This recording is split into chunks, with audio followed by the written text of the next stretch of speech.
ದೇವರ ಪರಿಶುದ್ಧ ನಾಮಕ್ಕೆ ಸ್ತೋತ್ರವಾಗ್ಲಿ. ಈ ದಿನದಲ್ಲಿ ದೇವರು ನಿಮ್ಮನ್ನ ಸಂಧಿಸ್ಲಿಕ್ಕೆ ಕೊಟ್ಟ ಕೃಪೆಗಾಗಿ ಆತನಿಗೆ ಸ್ತೋತ್ರ ಸಲ್ಲಿಸ್ತೇನೆ. ತಗ್ಗಿಸಿಕೊಳ್ಳುವಿಕೆ. ಸತ್ಯವೇದದಲ್ಲಿ ತಮ್ಮನ್ನ ಯಾರ್ಯಾರು ತಗ್ಗಿಸಿಕೊಂಡ್ರು, ಆ ತಗ್ಗಿಸಿಕೊಂಡದ್ದರಿಂದ ಅವ್ರು ಏನೇನು ಪ್ರತಿಫಲವನ್ನ ಹೊಂದಿದ್ರು ಎಂಬುದಾಗಿ ತಿಳಿತಾ ಬರೋಣ.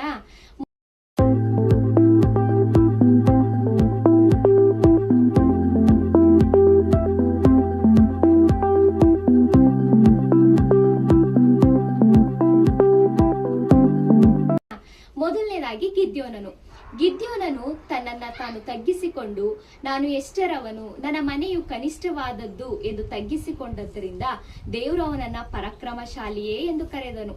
ಎರಡನೇದಾಗಿ ದಾವೀದನು ನನ್ನ ಕುಟುಂಬದಲ್ಲಿ ನಾನು ಅಲ್ಪನು, ನಾನು ಎಷ್ಟರವನು ಎಂದು ತನ್ನನ್ನ ತಾನು ತಗ್ಗಿಸಿಕೊಂಡದ್ರಿಂದ ದೇವರು ಅವನನ್ನ ಇಸ್ರಾಯೇಲ್ಯರ ಅರಸನನ್ನಾಗಿ ಮಾಡಿದ್ನು.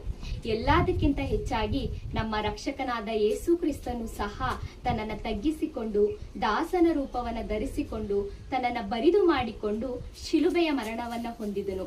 ಆ ಶಿಲುಬೆಯ ಮರಣದಿಂದಲೇ ಇಂದು ನಾನು ನೀವು ರಕ್ಷಣೆ ಹೊಂದಿದವರಾಗಿದ್ದೇವೆ.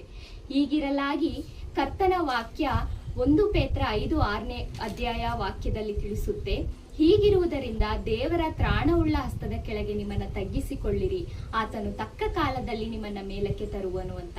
ಹೌದು ಪ್ರಿಯರೇ, ನಾವು ಕರ್ತನ ಮುಂದೆಯೂ ತಗ್ಗಿಸಿಕೊಳ್ಳುವ, ಮನುಷ್ಯರ ಮುಂದೆಯೂ ತಗ್ಗಿಸಿಕೊಳ್ಳುವ, ತಕ್ಕ ಕಾಲದಲ್ಲಿ ದೇವರು ನಮ್ಮನ್ನ ಮೇಲಕ್ಕೆ ತರುವವನಾಗಿದ್ದಾನೆ. ದೇವರ ಕೃಪೆಯೂ ಶುಭವೂ ನಿಮ್ಮ ಕುಟುಂಬದೊಂದಿಗಿರಲಿ. ಆಮೇನ್.